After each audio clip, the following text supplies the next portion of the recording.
A'udzu billahi minasyaitonir rajim. Bismillahirrahmanirrahim.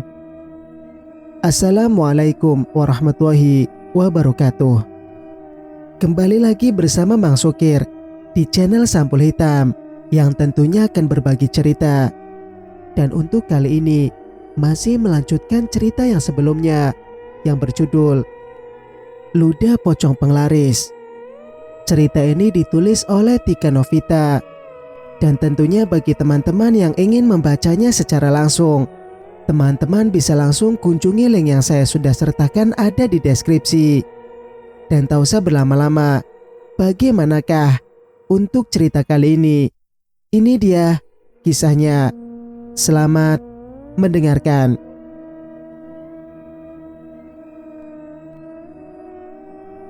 Sesampainya di rumah, pemandangan yang sama saat aku kembali ke rumah tempo lalu.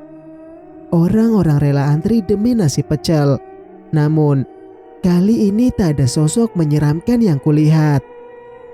Entahlah, semoga mata awamku tak melihat hal-hal semacam itu lagi. Aku berharap seperti itu. Setelah memasuki rumah, tepat di ambang pintu suara azan maghrib berkumandang, di mana waktu senja berganti ke malam. Di saat waktu itu pula, tubuhku menabrak sosok tinggi besar penuh bulu di sekujur tubuhnya. Begitu aku mendongak, pemilik tubuh yang memiliki rupa semacam seekor kera juga tengah menunduk ke arahku. Aku kembali mematung, tatkala sosok itu menyeringai, menampakkan gigi panjang bertaring yang sangat mengerikan. Karena sudah tahu kondisi, aku berusaha memutar tubuhku kembali keluar karena posisiku masih tepat di ambang pintu. Rupanya sosok itu hanya menyeringai, membiarkan diriku yang sudah mulai panas dingin berbalik. Begitu aku berbalik, apa yang aku lihat lebih mengerikan dari seekor kera yang kini masih berdiri di belakangku. Di samping kanan kiri ibu, di belakang, bahkan makhluk yang masih terbungkus dengan kain putih itu mengelilingi hidangan yang ibu sajikan, mengeluarkan air liur yang menetes ke dalam makanan. Bahkan mereka saling mencilat ke sesama makhluk yang berjumlah ganjil itu. Sementara di bagian kiri kursi yang disiapkan untuk pengunjung, telah duduk gadis yang sama seperti yang kulihat di trotoar. Jika dalam bahasa manusia, ia seperti dibuli oleh sesama makhluk tak kasat mata itu. Tubuhnya seperti sedang disiksa sehingga ia hanya mampu menangis. "Bu, tempe satu," pinta laki-laki bertopi pada ibuku. Dengan cepat tangan ibu merebut tempe yang masih dicelati oleh pocong tersebut. Tanpa membalas perkataan pelanggan, ibu dengan cepat memberikan satu potongan tempe goreng pada laki-laki yang berdiri di meja depan dengan mulut penuh makanan itu. Jika diperhatikan lagi, wajah ibu sedari tadi terlihat masam serta matanya yang melirik ke kanan dan ke kiri. Seharusnya, jika penjual jutek maka pembeli pun akan malas kembali ke tempat itu lagi. Itu yang kurasakan saat membeli dengan penjual yang jutek. Akan tetapi, berbeda dengan warung ibu, selama penglaris itu bekerja, tak peduli ibu mau menampilkan muka masam atau senyum, pelanggan akan tetap berbaris rela mengantri. Seperti sedang memarahi seorang anak kecil, ibu terlihat mengetok bagian kepala pada pocong tersebut. Aku tak tahu pasti hubungan mereka dibangun seperti apa. Saat ibu merapikan tempe tahu yang baru saja selesai digoreng oleh Wati, tampak makhluk berjumlah ganjil itu seperti kegirangan semakin banyak mengeluarkan air liur yang jatuh pada makanan yang tepat di hadapan mereka. Bahkan, makhluk yang terbungkus kain itu sampai meludah dalam hidangan pincuk yang siap diantarkan untuk pelanggan. Bulu kuduku meremang, bergidik ngeri, melihat apa yang mereka makan sudah terkena ludah pocong penglaris yang ibu gunakan. Tak sanggup rasanya melihat pelanggan yang tak tahu apa-apa itu dicurangi seperti ini. Melihat Toto dengan sigap melayani pelanggan, di tangannya membawa setumpuk sampah pincuk daun pisang yang siap dibuang ke tong sampah. Anehnya, Toto kembali merapikan pincuk yang lidinya sudah terlepas dari daun pisang tersebut. Padahal bisa langsung dibuang. Kenapa harus dirapikan lagi lidi yang sudah tercabut dari daun tersebut? Mungkinkah itu salah satu kelemahan penglaris ini? Dulu, aku ingat perkataan ibu yang menyuruhku masuk ke dalam rumah saat waktu senja berganti malam hari. Tentu saja saat itu aku bertanya kenapa alasannya. Hingga akhirnya, ibu mengatakan jika saat waktu di mana matahari akan segera terbenam, di situ setan dan jin akan berhamburan keluar. Karena alam ini tidak diisi oleh makhluk yang disebut manusia saja. Aku mengerti tentang hal yang dikatakan oleh ibu saat itu. Akan tetapi, mengapa sekarang justru ibu malah mendatangkan sosok-sosok makhluk gentayangan ke rumah ini? Membiarkan sosok mengerikan itu berhamburan di rumah yang kukenal asri. Tak hanya itu, dari kedua mataku langsung terlihat ibu sedang bercengkrama dengan setan yang meludahi makanan yang sedang ia sajikan. Tak mungkin wanita itu tak tahu atau tak melihat hal yang dilakukan oleh makhluk ileran itu. Bahkan jika diperhatikan ayah pun, sekilas tersenyum melihat tingkah sang istri dan juga makhluk peliharaannya itu. Sepertinya chemistry mereka sudah sangat kuat. Hingga pocong itu tunduk diperlakukan demikian oleh mereka berdua. Setelah cukup lama terpaku di ambang pintu, suara azan maghrib pun telah usai. Gadis yang masih duduk di tempatnya itu masih tetap dengan posisinya terbuli. Entah perjanjian apa yang dibuat oleh kedua orang tuaku hingga membuat makhluk tak kasat mata itu menyakiti gadis itu. Ia merintih, menangis. Namun dari banyaknya orang yang datang, tak ada yang bisa menyaksikan kesakitannya itu. Aku pun hanya bisa berdiam, tanpa tahu harus berbuat apa padanya. Suasana malam kian pekat, menambah pengunjung ikut berbondong-bondong antri di warung pecel ibu. Melihat Toto yang merapikan daun pisang yang sudah morat-marit itu, aku semakin yakin jika pasti ada sesuatu di balik pincuk daun pisang yang tak boleh dibuka pada lidinya itu. Singkat cerita, seusai melaksanakan kewajiban, aku menghampiri ibu yang berdiri di balik meja, menyapa wanita yang tak pernah melepas mahkotanya yang bernamakan hijab. "Bu, biarin bantu," tawarku di balik niat yang sudah aku rencanakan. "Gak usah, Nduk. Kamu masuk saja," tolak ibu tanpa melihat ke arahku. Wanita dengan sendok nasi di tangan itu benar-benar sibuk dengan jualannya. Sementara aku menempel pada tubuh ibu karena jijik jika sampai tubuhku bersentuhan dengan makhluk yang terbungkus kain putih yang mengelilingi meja. Karena ibu menolak, aku lebih memilih untuk membersihkan meja-meja kotor bekas pengunjung yang datang. Kulihat di bagian sudut, Toto belum merapikan meja tersebut. Dibiarkan atau memang belum sempat membereskan gelas-gelas kotor, juga pincuk sebagai wadah nasi pecel itu sendiri. Aku berjalan miring, menyingkap rapat-rapat setelan yang kugunakan, agar tak sampai menyentuh sosok itu barang sehelai benang.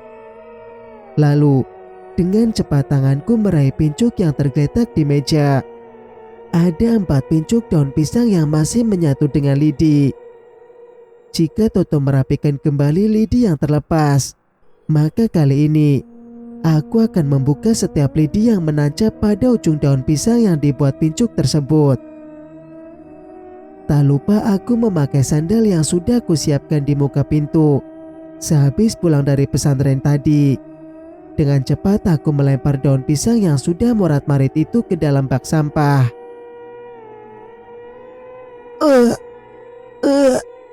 Tiba-tiba salah satu pengunjung penikmat nasi pecel ibu muntah-muntah. Sontak, semua orang yang sedang mengantri pun mengalihkan pandangan ke arah salah satu orang yang saat ini sedang muntah. Pria yang duduk di sebelah pelanggan yang muntah itu pun terdengar bertanya pada rekan di sampingnya.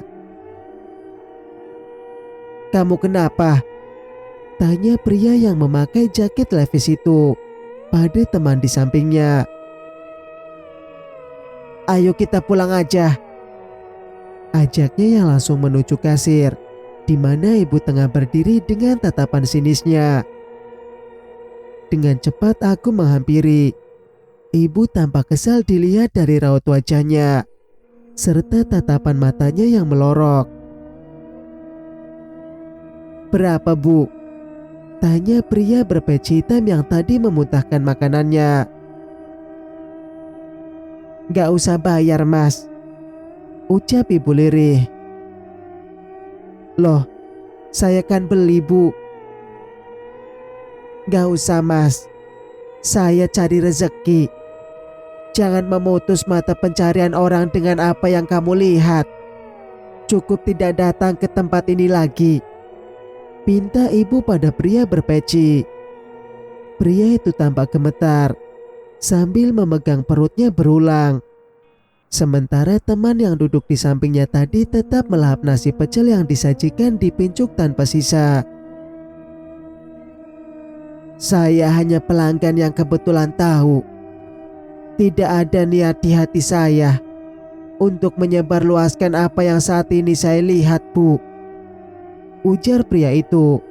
Kemudian berlalu meninggalkan meja yang penuh dengan makanan, yang di baliknya ada ibu yang sedang berdiri. Aku yang sedari tadi mendengar percakapan mereka, merasa berhasil dengan cara yang kubuat. "Monggo, Mbak," sapa pria berpeci itu begitu melewati diriku yang berdiri. Aku hanya menundukkan kepala sambil melempar senyum ke arah pria tersebut, menatap punggung pria yang kini tengah berjalan menuju temannya yang masih menyeruput teh hangat.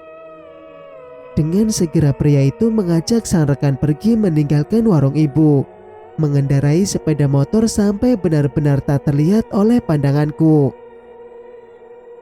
Suasana di warung ibu pun tetap ramai meski ada insiden yang baru saja terjadi. Setengah orang berbisik lirih, hingga aku tak mampu banyak menjangkau kalimat apa yang diucapkan oleh orang-orang yang ada di sini. Setengahnya lagi cuek, diam dan tetap mengantri untuk dilayani. "Wati, sini," panggil ibu pada Wati.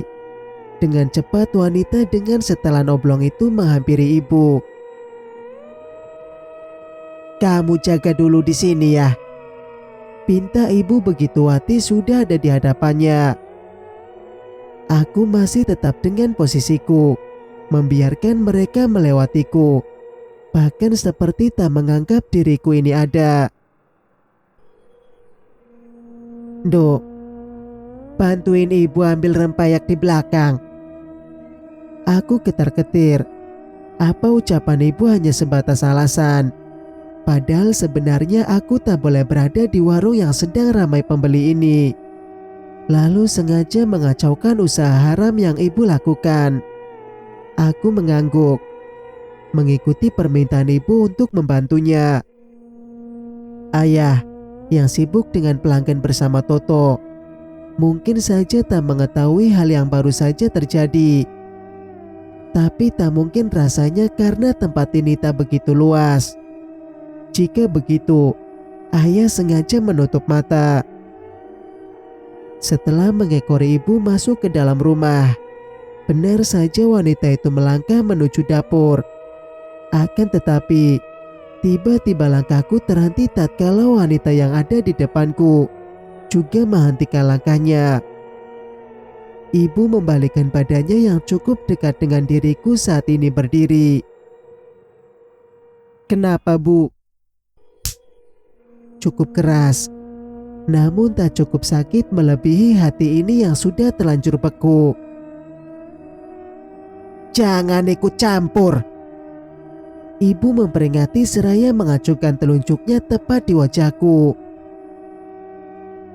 Bu, jangan mengajariku. Kamu bukan siapa-siapa di rumah ini. Dek, kalimat yang sungguh mengundang lara. Sesak di dada ini kian bertambah. Jangan berlagak pintar dan suci. Karena dirimu, aku dan suamiku melakukan hal ini sejak mengambilmu, Inah. Aku selalu terpuruk ekonomi. Dan sekarang kamu ingin mengacaukan usaha ini, ha? Teriaknya yang membuatku tersentak. Seketika mataku membulat mendengar kalimat dan sekaligus mengetahui fakta bahwa aku bukanlah anak kandung dari mereka. Ibarat luka yang sudah terkena sayatan berkali-kali, belum pulih luka yang menganga teramat dalam di hati. Bahkan masih berjuang ingin mengobati. Akan tetapi pedang yang lain sudah ditancapkan hingga menghujamnya berkali-kali di jantung hati yang sama. Luka yang diberikan oleh orang yang sama. Tak ada tandingan rasa sakit yang diberikan oleh ayah ibu. Bahkan tamparan di pipi yang perih hilang begitu saja, digantikan sakit yang teramat begitu perih yang dirasakan oleh hati. Jangan campuri lagi urusan di rumah ini. Karena kamu hanya anak yang dipungut. Mau sebesar apa dosaku dan suamiku, kamilah yang menanggungnya. Ikatanmu dan kami terputus. Jangan takut jika pesugihan ini akan turun padamu, Inah. Ibu menjelaskan yang menambah hati ini kian bertambah perih. Ibu.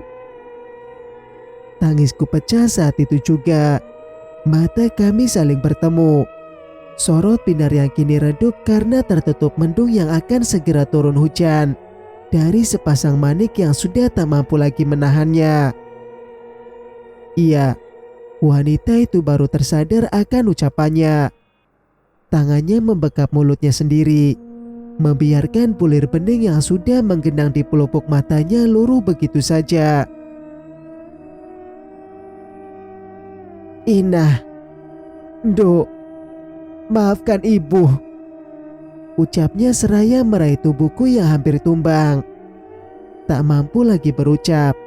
Tenggorokan ini serasa tercekat hingga hanya mampu menumpahkan air mata. Kami pun larut dalam kesedihan hingga ayah datang menghampiri kami. Kenapa Tobu? Kok malah nangis-nangis di sini? Ujar ayah yang membawa nampan. Lalu meletakkan di meja bundar saat menemui kami dalam keadaan berpelukan. Ibu melepaskan pelukan, menyeka kedua sudut mata yang basah menggunakan kerudung. Sementara aku masih sesekali terisak karena rasa sesak tak kunjung hilang. Gak apa-apa ya, ibu yang salah. Itulah balasan untuk pertanyaan ayah yang dilayangkan. Wis, ayo. Di luar pembeli lagi ramai. Kok malah main drama di sini? Ajak ayah sedikit menyindir. Dok, ibu keluar dulu ya. Kamu di sini saja. Gak usah bantuin ibu. Nanti kamu capek. Biar ibu saja yang kerja. Begitu titah ibu. Matanya yang masih memerah, namun memaksa pipinya untuk mengembang. Aku bingung, reaksi apa yang harus aku tunjukkan pada wanita parubaya itu. Sementara di luar, ayah sudah menunggu tak sabar. Ibu yang masih menatapku pilu rupanya membuat ayah kembali menghampiri kami, hingga berakhir menggandeng paksa tangan ibu. Jika kemarin pagi ayah masih bersikap lembut, maka lain lagi hari ini. Ayahku yang ku kenal sabar kini menjadi orang yang tak sabaran. Setelah keduanya pergi, Aku memposisikan tubuhku di kursi yang memanjang. Tempo lalu tempat ini selalu menjadi kebersamaan kami bercengkrama. Di sini juga terakhir kami makan bersama. Setelah aku mengetahui akan hal yang dilakukan oleh keduanya, aku membatasi diriku dengan membangun tembok tinggi. Hingga mereka menyadari ada ruang yang tak mungkin bisa digapai melalui dinding tembok yang sudah kubuat kokoh. Ruangan itu sendiri adalah iman. Inilah ajaran yang sudah mereka tanamkan pada diri ini sedari kecil.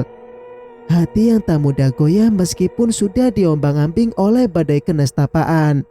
Itulah mengapa, meskipun pada kenyataannya aku bukanlah darah daging mereka, namun ajaran mereka sungguh indah, hingga membuatku tak mudah goyah untuk mengembalikan keadaan yang sekarang justru membuat mereka terjerumus pada nafsu duniawi yang sangat dibenci oleh Sang Maha Pencipta.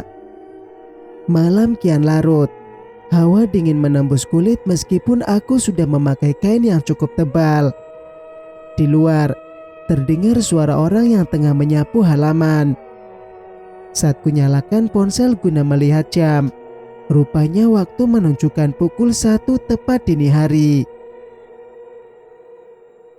Apa mungkin Wati dan Toto belum selesai beres-beres setelah membantu ibu berjualan? Pikirku. Padahal nasi pecel ibu sudah ludes di jam 21.30 tadi. Memang saat aku masuk pukul 22.30, Toto masih terlihat bersih-bersih. Tapi, mungkinkah di jam ini pekerjaannya belum selesai? Kuturunkan kaki yang menyentuh lantai yang dingin. Setelah menutup tubuh dengan selimut, kaki ini terasa ngilu begitu bertemu dengan keramik. Berinisiatif untuk menengok siapa yang menyapu halaman di waktu orang sedang lelap-lelapnya.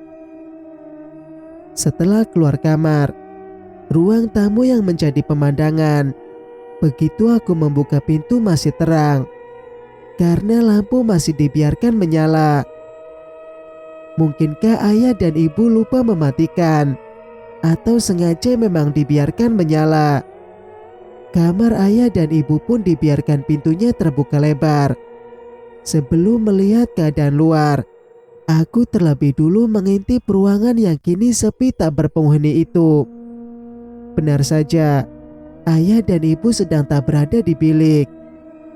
Saat mendapati ruangan yang bisa dimasuki oleh siapapun itu, aku terkejut dengan isi di dalamnya, terutama di bagian sudut yang biasanya tempat untuk meletakkan bacaan-bacaan suci, sekarang berganti untuk tempat kain mori juga kendi. Astagfirullah, ucapku lirih, masih tak kuasa dengan tindakan ibu dan ayah. Kulihat kendi yang sama tempo lalu, kendi yang sempat aku ributkan dengan ibu, di mana darah gadis yang terbalut pasir itu disemayamkan dalam isian kendi tersebut. Darah gadis yang beberapa kali menemui diriku dalam berbagai kesempatan. Di luar, sayup aku mendengar suara lirih berucap. Aku mempercepat langkah, mengambil kendi yang sama pada saat itu. Dengan gerakan cepat tanganku memancang mengambil kendi yang tertata rapi bersama kawan-kawannya yaitu dupa. Setelah tanah liat yang sudah dibakar serta dibentuk bulat, yang kini dinamai kendi itu berada dalam genggaman, aku membuka benda yang masih tertutup itu. Mataku membulat. Tatkala apa yang kulihat isi dari benda itu hanyalah putung rokok. Aku kembali meletakkan benda dari tanah liat itu ke tempat semula. Percuma saja jika kuambil namun isinya bukanlah yang kuinginkan. Kutinggalkan kamar itu tanpa mengubah apa isi di dalamnya, agar si empu tak curiga jika aku baru saja masuk. Suara orang menyapu pun kini sudah usai. Namun, masih terdengar ada aktivitas di luar. Di balik hordeng, aku menilik siapa gerangan di luar sana yang masih sibuk di jam dini hari seperti ini. Ditambah suasana malam dingin yang membuat beku jika berlama-lama di luaran. Aku menyipitkan mata, menatap nanar segelintir orang yang sibuk berada di tong sampah. Disusul seseorang yang memakai jilbab lebarnya, yang mencuntai hampir menyentuh tanah. Lebih tepatnya itu adalah ibu yang memakai setelan mukena. Bersama ayah, sedang apa mereka di jam ini sibuk memindahkan tong sampah itu. Menggeser benda yang penuh terisi dengan sampah daun pisang tersebut ke sebelah kiri sisi ayah. Bukannya tidur, mereka justru seperti terlihat sedang menggali tanah di bawah tong sampah tersebut. Dengan sangat hati-hati perlahan aku membuka pintu. Tak ingin ketahuan jika aku tengah memperhatikan keduanya dengan aksinya. Karena di luar gelap, jika aku memposisikan diri di pojokan teras, mungkin keduanya tak akan melihat. Dengan begitu aku bisa melihat apa yang sebenarnya dilakukan oleh ayah dan ibu.